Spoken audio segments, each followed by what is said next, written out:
Faça guerra contra o pecado. Quando eu escrevi esse livro, eu sugeri o título, Faça Guerra contra o Pecado.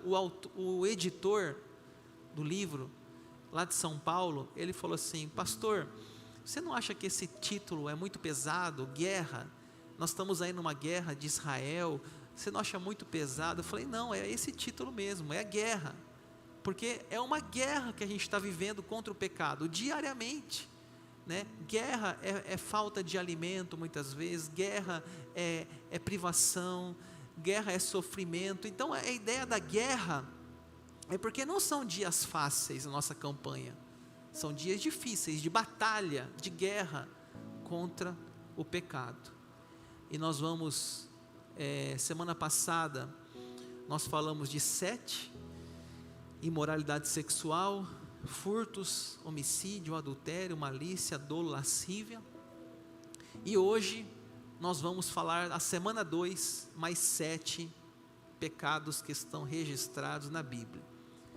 Vamos começar hoje com o pecado da inveja.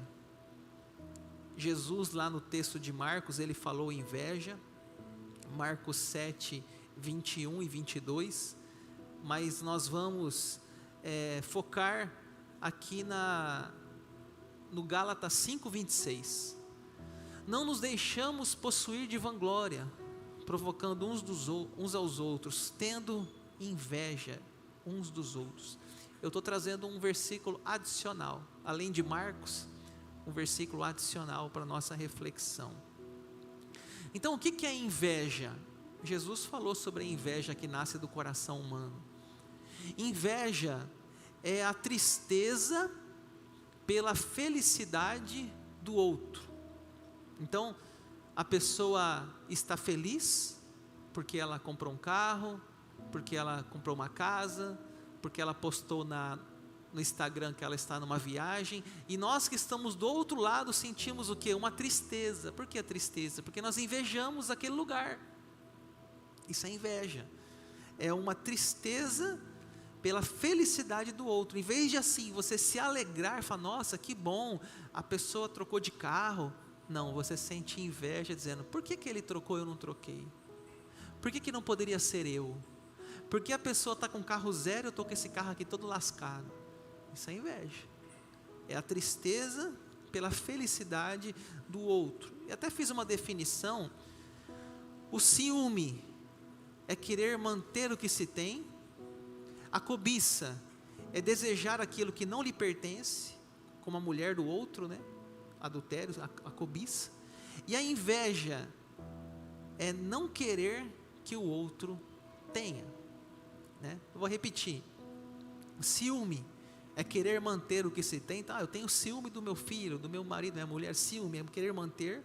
Cobiça é desejar aquilo que não lhe pertence, e a inveja é não querer que o outro tenha, né? Então isso é inveja, é você ficar triste pela prosperidade do próximo. Então é comum isso em nossos dias, né? A inveja. O nosso coração humano, ele traz essa face maligna. A inveja é um sentimento que brota do nosso coração sem a gente querer, mas ele nasce como uma erva daninha, como um espinho que vai nascendo ali dentro do nosso coração. A inveja, ela vai brotando dentro do nosso coração, né? A inveja, ela é um pecado de comparação. Eu vou repetir: a inveja é um pecado de comparação. Então você está se comparando com outra pessoa, né? E você acha que a pessoa está melhor e que você está pior. Então a inveja, ela é um pecado de baixa autoestima, olhar de baixo para cima. Você se acha inferior e você acha o outro superior. Um assunto bem atual, uma temática relevante, é a questão das redes sociais hoje em dia. Você está lá no seu Instagram, passando a sua timeline, seu story, aí você vê lá uma postagem uma pessoa que está na concessionária, tirando aquele carro 0 quilômetro, sabe quando coloca aquela capa vermelha e um laço, e aí tira aquele laço do carro, aí você está lá naquele dia, na sua casa, e você vê aquela pessoa com aquele laço, tirando o carro, e você olha aquilo ali, dá aquela inveja, fala, nossa, por que ele sim e eu não? Por que ele tem e eu não tenho? Né? E naquela semana seu carro quebrou, foi para o mecânico, o ar-condicionado não está funcionando, aí você fala, que inveja, né? Que vontade de ter aquilo, ou que o outro não tem aquilo. Então, a rede social, ela favorece isso. Só que a gente não sabe, às vezes, o que está por trás daquela foto. Eu falo que a rede social, ela é fake, né? Porque a pessoa posta uma foto ali, tirando aquele laço do carro, só que você não sabe que ela fez aquele carro em 60 boletos, de parcela de 2.000 e cacetada de reais, e que a pessoa está tirando aquele laço até triste, ai meu Deus, agora eu tenho que pagar esse carro, então você está achando que a vida dela é maravilhosa, mas não é, né? Eu lembro quando eu te comprei carro financiado já, eu estava ali, que alegria, mas lá no fundo, que porcaria que eu fiz da minha vida, né? Porque você vai financiar um carro, você paga 2, então a gente não sabe o que está acontecendo por trás da foto.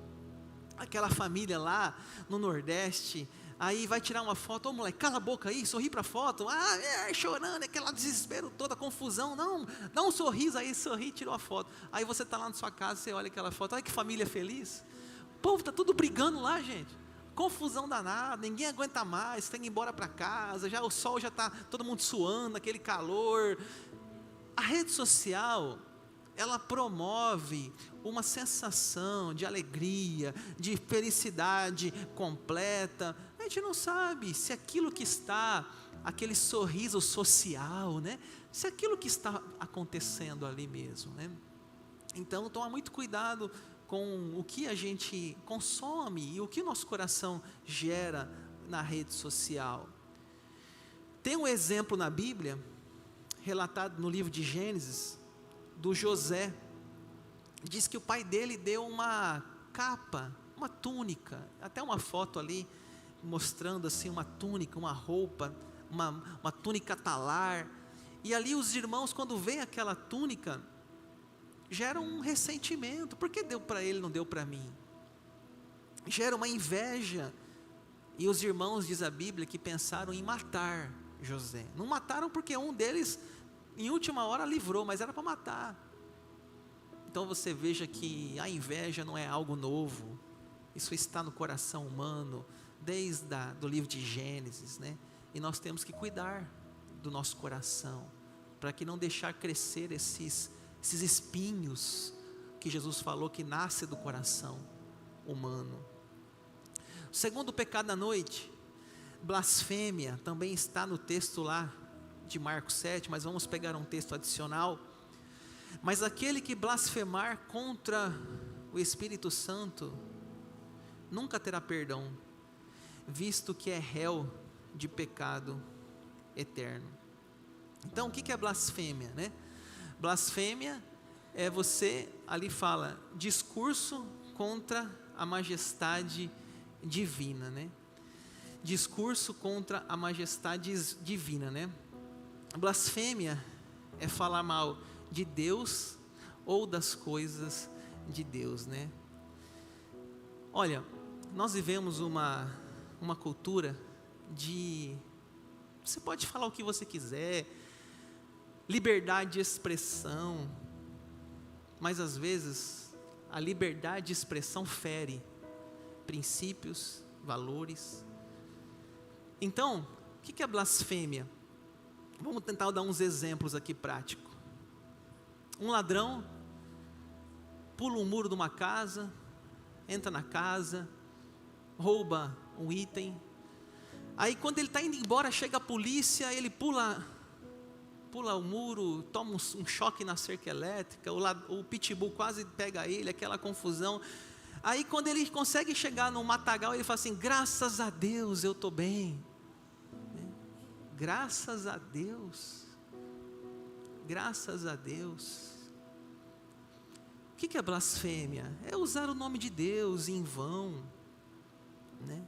Outro exemplo prático: vandalizar ou destruir lugares de culto, igrejas, destruir igrejas, incendiar igrejas, isso é blasfêmia.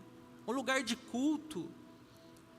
Quem lembra também aqui do show da Madonna, no Rio de Janeiro, que ela colocou naquele show ridículo que ela fez aqui no Brasil, inclusive bem numa época que estava tendo uma enchente no Rio Grande do Sul, e os cariocas ali aplaudindo aquele show de horrores, e ela colocando imagem de cruz, simbolizando coisas sagradas, um show de horrores, para tomar cuidado com as palavras aqui que ela fez naquela noite. Isso é blasfêmia.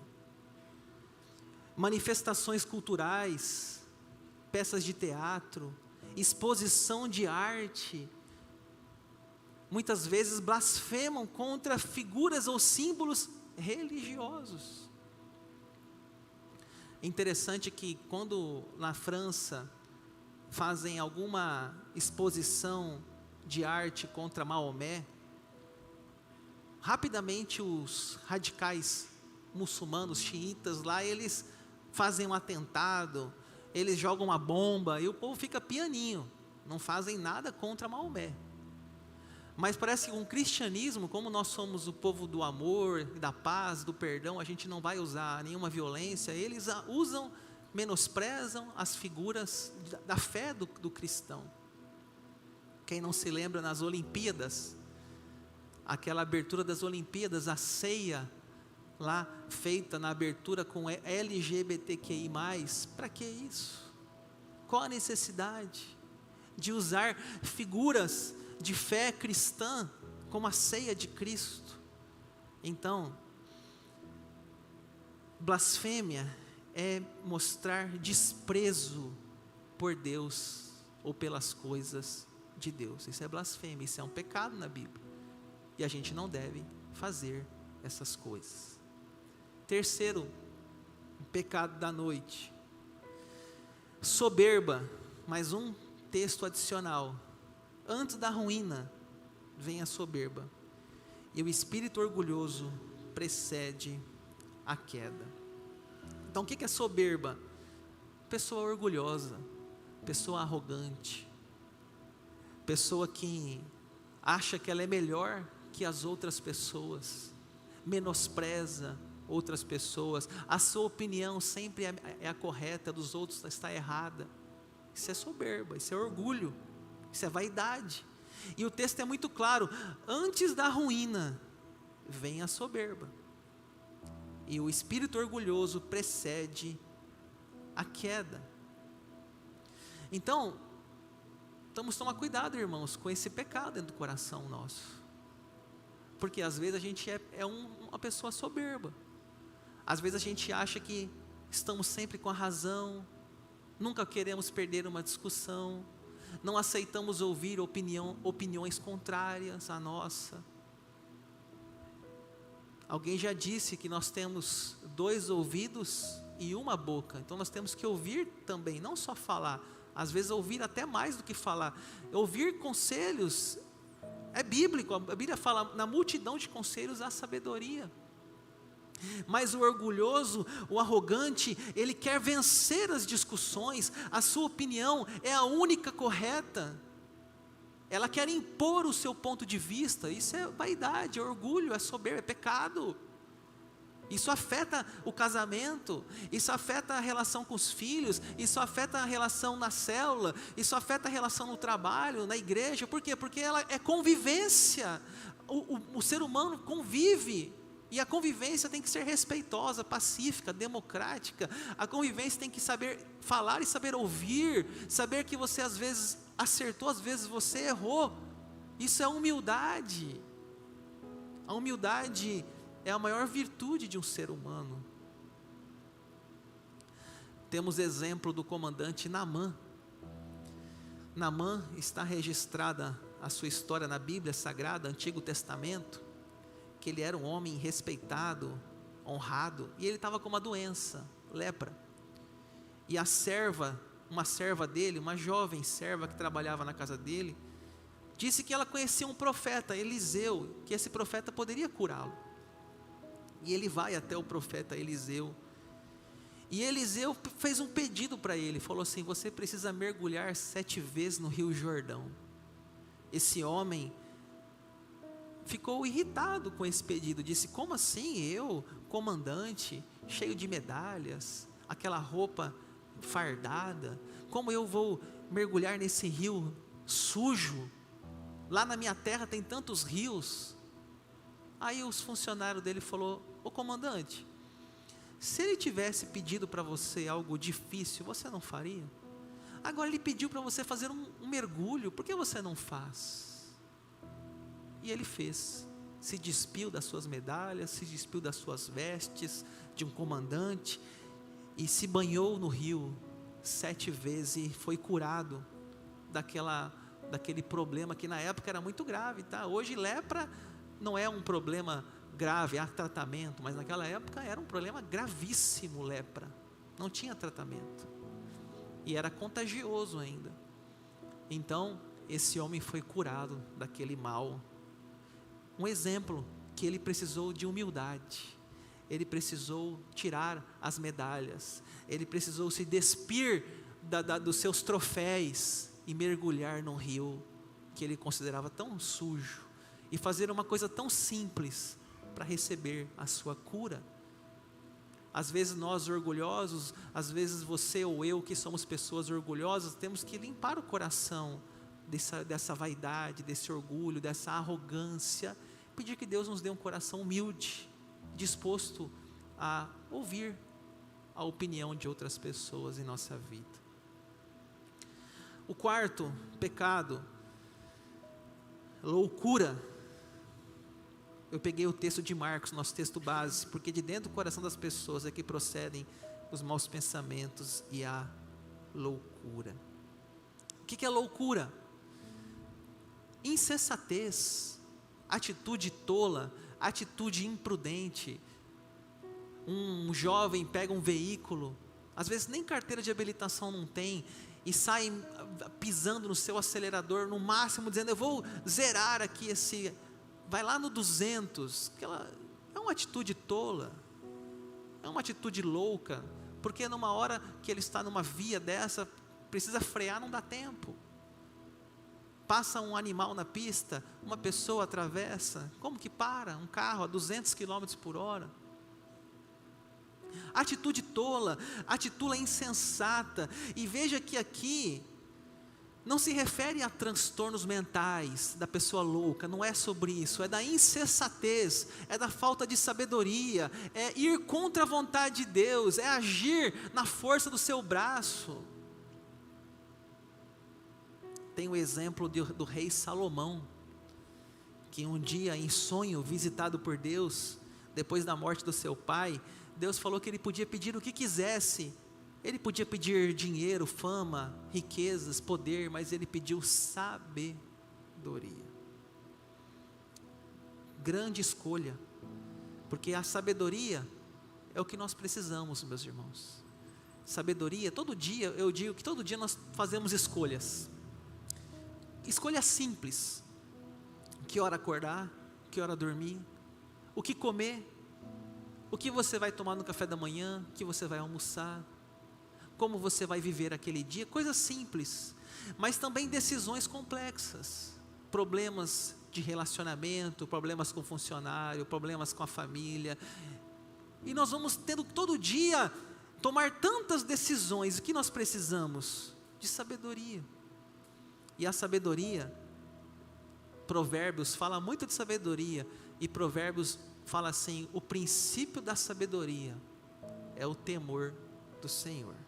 O princípio da sabedoria é temer a Deus, é ler a palavra, buscar entendimento, para que você possa não viver como um louco, como um nécio, como um tolo, como um imprudente, não, mas viver com sabedoria. Quinto lugar, avareza. Um texto adicional: porque o amor ao dinheiro é a raiz de todos os males. E alguns nessa cobiça se desviaram da fé e atormentaram a si mesmos com muitas dores. Esse texto é muito bonito.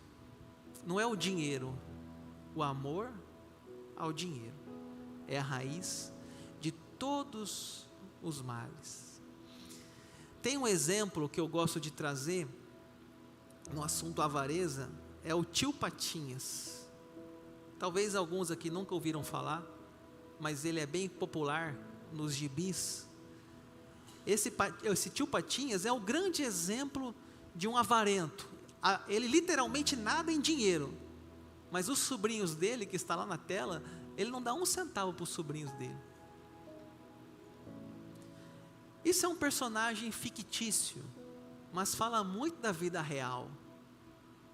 Na vida real há muita gente avarenta, gente que tem relutância em gastar dinheiro, e às vezes renuncia até os confortos básicos. Tem uma série na Netflix, na Max, né? Que é uma série chamada Mukiranas. Não sei se você assistiu. Essa série mostra de pessoas que levam ao extremo a economia. Elas têm práticas extremas. Por exemplo, eu assisti o primeiro episódio. A pessoa mora no Rio de Janeiro, ela tem um apartamento na beira-mar ali, Copacabana, mas ela é tão muquirana, ela é tão mão de vaca, ela é tão avarenta, que ela vai na rua pegar restos de comida para economizar comida. Coisas extremas. Cascas de frutas encontradas no lixo para fazer um suco, para economizar dinheiro. Tem uma pessoa que, para não comprar fio dental, ela usa sacola plástica. Sacola plástica como fio dental. Tem um outro lá que reutiliza papel higiênico.